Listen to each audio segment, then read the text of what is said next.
It's go time. Seriously. Looks good. Heck of a baby bump. Profile there, baby.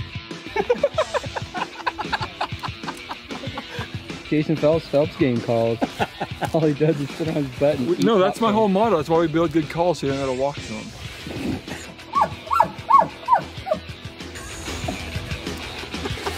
Duh.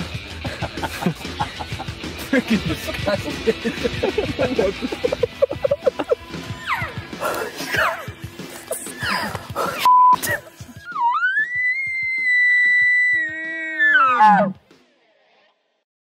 All right, folks, welcome to the Gritty Bowmen podcast. I am here with the Gritty Scotsman, Mr. Brownlee. Alive and well. Yes. Dude, my ears just got blown out. Sorry. He's pumped up. He's And got loud. He's got a loud voice, man. I'm alive and glad. Yeah. And then it's good to have you back. Cheers. And we've got Jason Phelps here with Phelps Game Calls. And we're doing a little thing from now on. We're calling this we're going to have Jason on every few weeks, and we're going to ask him questions about elk hunting, elk calling. You get a lot of questions, and we want to put a little, 15, 20-minute podcast out there to answer those questions, as people bring them in, because it's just a constant flood of information coming your way or questions coming your way. So we're giving nuggets of information out. Phelps Elk nuggets, right? Yeah, Phelps What do you Elk think? Nuggets. I think the Gritty Scotsman spoke. We'll go. I think We'll we've got go a with name. that. I like it, eh? Although when I think of elk nuggets, I think of Rocky Mountain oysters. See, and I go the other way. I'm thinking Those are bollocks, right?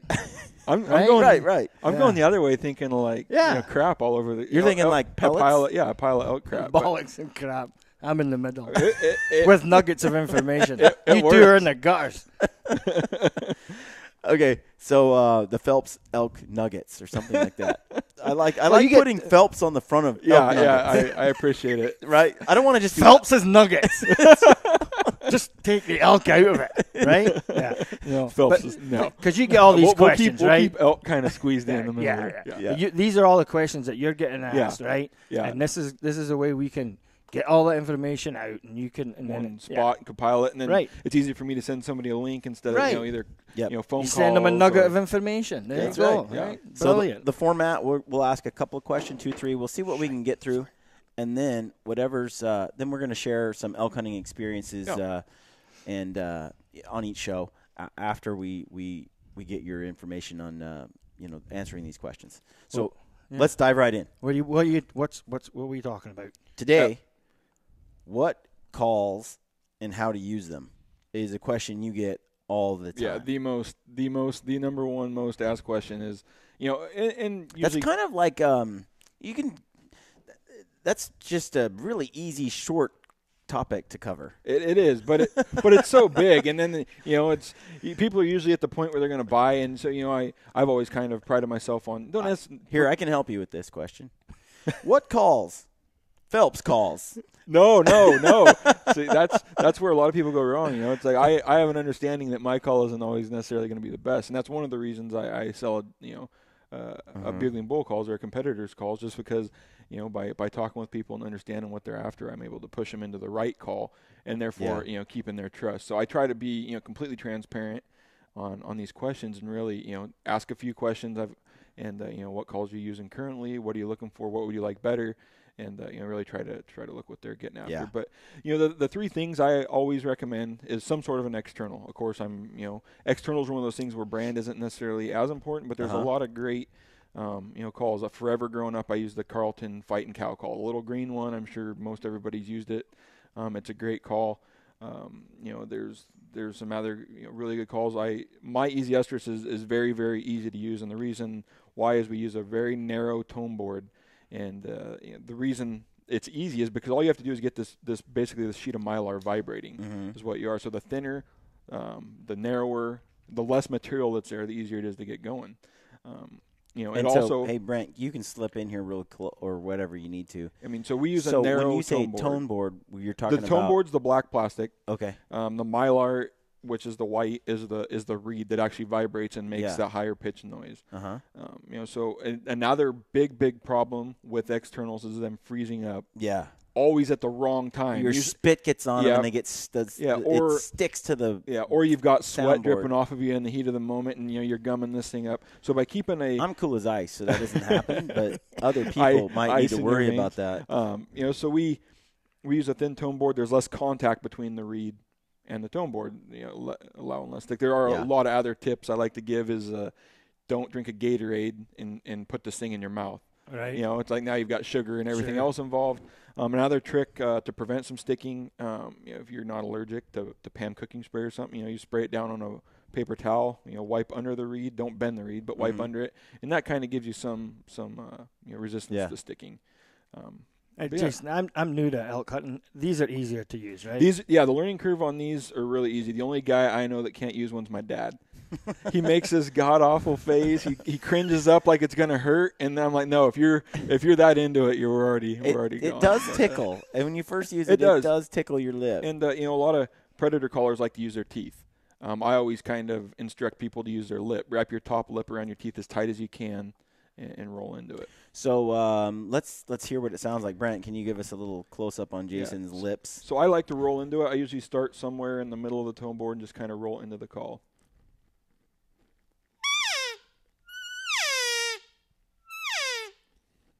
Really easy to use. Some guys run it upside down. There's no right or wrong way. I just have more control. Some guys drop their bottom lip. I tend to roll into the call. That's how I do it. Push the call in, and I just have more control. When you say roll into it, you're basically kind of rocking. Yeah, that top lip is rolling on. Yeah, rolling further forward. up. Yeah, and so onto the mylar. Basically, you're taking the reed and making it short, which is giving you the high pitch. When this reed's vibrating really fast and it's short, you get the high pitch. Well, as you go forward, now more of that reed's exposed, vibrating, and that's where you get that break over into the low. The low pitch. Yeah. Really, you just put it in, start pinching with your lips and play with it, and you'll get some sound coming out of it. It doesn't take long. Start tight. If the tighter you are, you're not going to let any air get underneath the tone board or underneath the reed. And then I always recommend diaphragms. Ultimately, everybody that calls elk is going to come back to diaphragms. They allow you to be, as a bow hunter, we're completely hands-free. I can make a cow call. I can make a bull call. And the diaphragm is we'll go back to like the beginning. It's basically some, latex stretched between a frame with a tape over top of it. The tape, allows all the air to go under it. We've got a piece of latex stretched from one side to the other. Some of them have, a lot of my calls have cuts in the upper reeds. And then they're amongst. You put this, latex forward up in the top of your palate, so it's going to rest up inside your teeth, up inside the palate, and then it's held in by your tongue. And then by putting your tongue, I always tell people to put your tongue down. If you can try to feel for the very bottom of your bottom teeth, there's a little pocket, and then the way you put pressure on it is by trying to push the very bottom of your teeth out, rather than a lot of people just want to like naturally lift their tongue up into the call. By pushing, you're causing your tongue to flex. Yeah. And as you're flexing up into it, that's what creates the high notes. You flex up high notes, you let down. That's how you transition to low notes. And then, of course, we've got the beagle tubes, grunt tubes. Some of them have external attachments on it that basically let you run a diaphragm outside of the call. And then a lot of, I would say the majority of guys end up getting into a grunt tube just because they like the control. We can really customize the sound, add emotion into the call. Brownlee, you, I learned how to do this quite a long time ago. Right. But for you, this is very, very recent.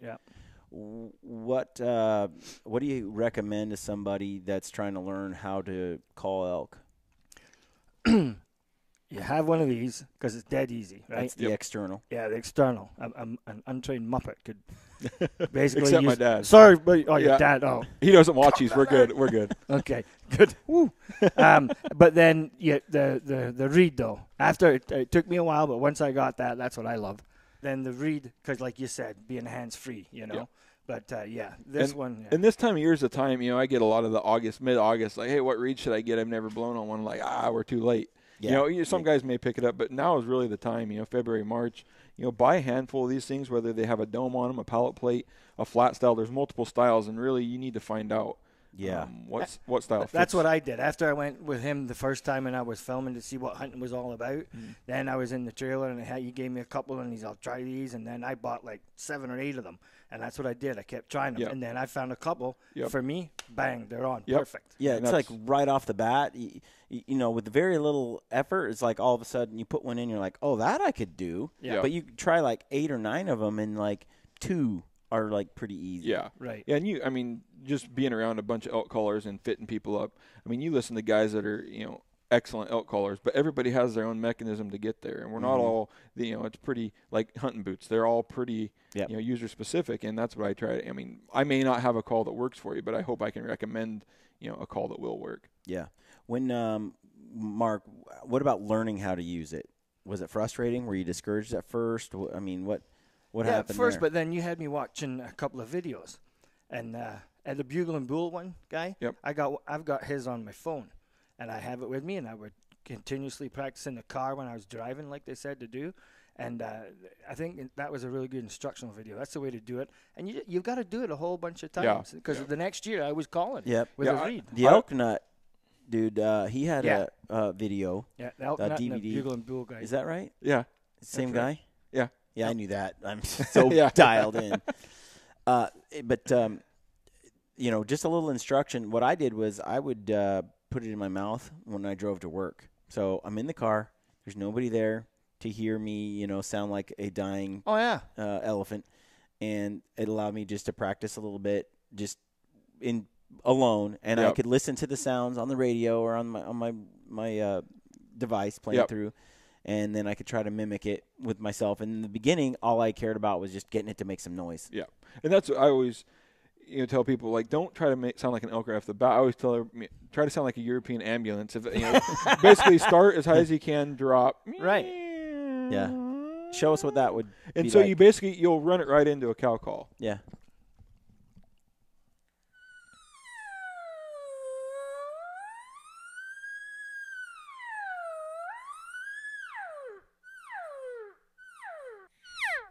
Yeah.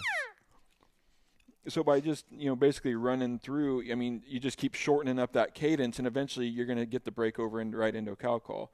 And then once you get the cow call, I would say don't go try to rip a bugle right off the bat. Once you get that, you understand how to control everything. Then you can kind of move into bugles. And they're kind of reverse. On the cow call, you start high, drop into that low note. On the bugle, you tend to start low and then raise up into the high note. My kids, they all have their own reeds, and my daughters, they'll put them in their mouth, and I'm like, all you got to do is put it in there and go, shh, shh, shh, like you're shushing somebody. Shh. It'll make noise. And all of a sudden, it'll make some noise. Yeah. And then from there, and they all did it, and they all made noise. And they were like, whoa. And then it was like, shh, now just play around with it until you start getting sounds you like. Yeah. Yeah, and, a lot of guys say EO, EO. Yeah. EO. But that's kind of when I first learned I was doing that. Now it's all just air, and there's no noise involved in the cadence. But yeah. Right. So let's cap this off. That's just the basics. Any elk hunting stories for us today? Yeah, I mean we can go into why I like to carry a bunch of calls. Mm-hmm. Idaho 2014 is a perfect example. We show up, we get a bull to answer,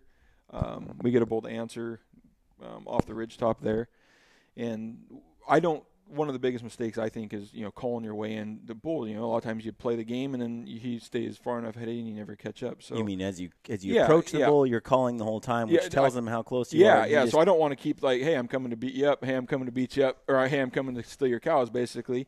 So I get in the middle, and me and Charlie, the bull was going up the drainage, and we're like, I don't really know where this thing's at. It's been 20 minutes since we've heard him last. We've dropped, halfway into the canyon. Yeah. It's one of those things you're running as fast as you can because the sun's going down. And we're like, well, cow call with my diaphragm, nothing.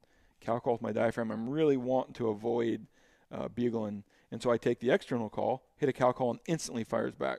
I'm like, that's weird. Why didn't you answer my diaphragm? Like, is my diaphragm call sketchy? Like, you go back to diaphragm, nothing. Hit the easy estrus, the wood call, and bam, he answers. I'm like, all right, this is, there's no rhyme or reason why this thing would or wouldn't answer and what he was going to answer.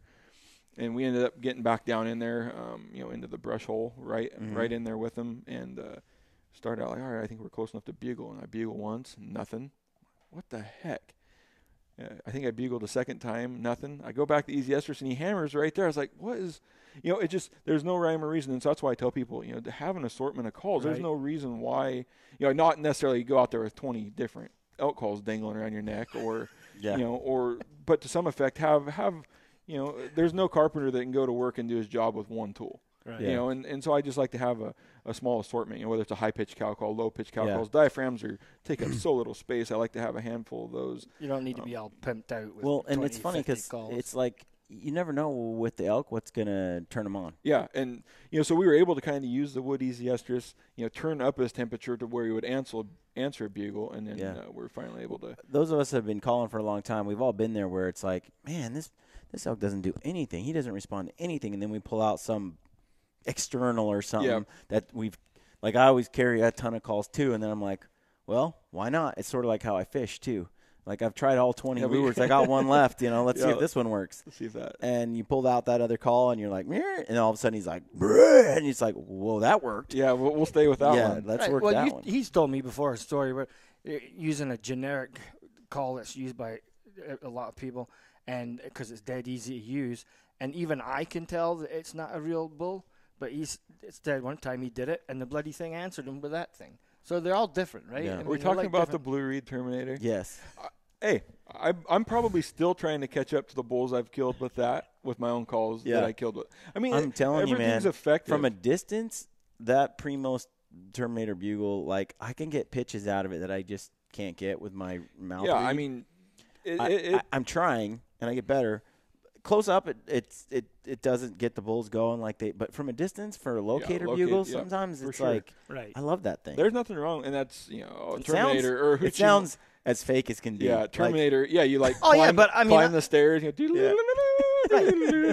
But it was dead easy to use. I used it when I was there the first time just filming. He's all get up top there, just blow this thing. And I blew it, and it worked, It makes the sound. And that's all we're looking for is some sort of a response, get the game started. So but you need the multiples. There is a time where I heard a bull sound exactly like the Terminator. Exactly like it. Yep. And I'm like, that's a person. That's a person. And then while it was going on, this is a heavily hunted public land area.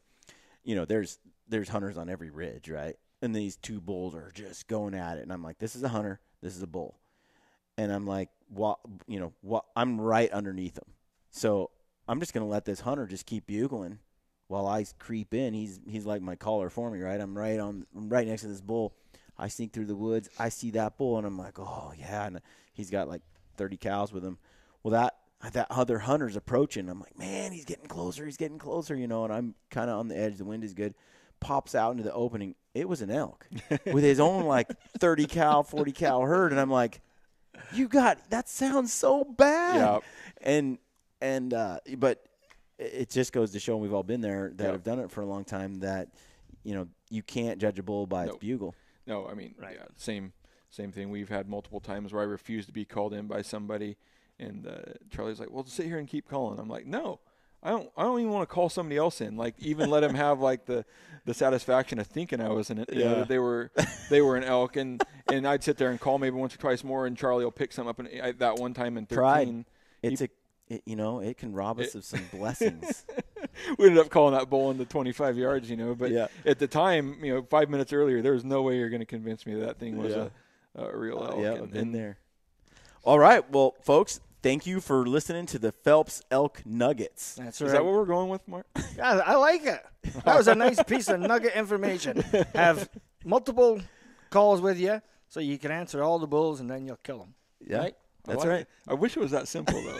We just need lots of calls. It is. All right, stay gritty. Yeah, stay gritty. Yeah. Okay, gritty friends, I hope you enjoyed that podcast. If you did, please take a moment to leave us a review on iTunes, Podbean, or Stitcher. We love reading your reviews. And connect with us on social media if you're on there. Look us up on Facebook and Instagram, and take a moment to subscribe to our YouTube channel so you can receive notifications when we upload new videos. We've got a sweet deal with Mountain Ops. You get 20% off on all Mountain Ops supplements, combo packs, and apparel when you type in the word gritty at checkout. If you're a hardcore elk hunter, or you want to be, go to the Elk 101 website online and check them out. Our friend Corey Jacobson is killing it with some of the best elk hunting information and entertainment on the web. If you haven't heard, we're doing a huge gear giveaway to try and grow and expand the Gritty community on Facebook and Instagram. I asked a bunch of friends to pitch in on this gear giveaway, and they all came through with some awesome stuff. Our friends at KUIU, Rockslide, First Light, Phelps Game Calls, One Shot Gear, Mountain Ops, XXX Archery, Blacktail Outdoors, and Is It September Yet are pitching in some sweet gear for the giveaway.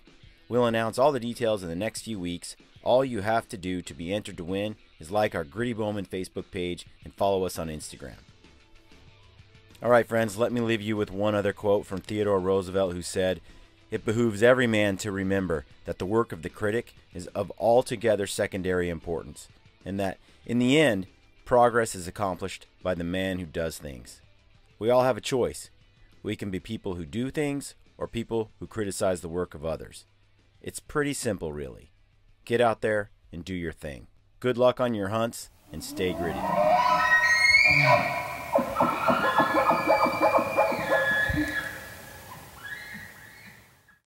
This is Ty Stubblefield, and you're listening to the Gritty Bowmen. Gritty Bowmen.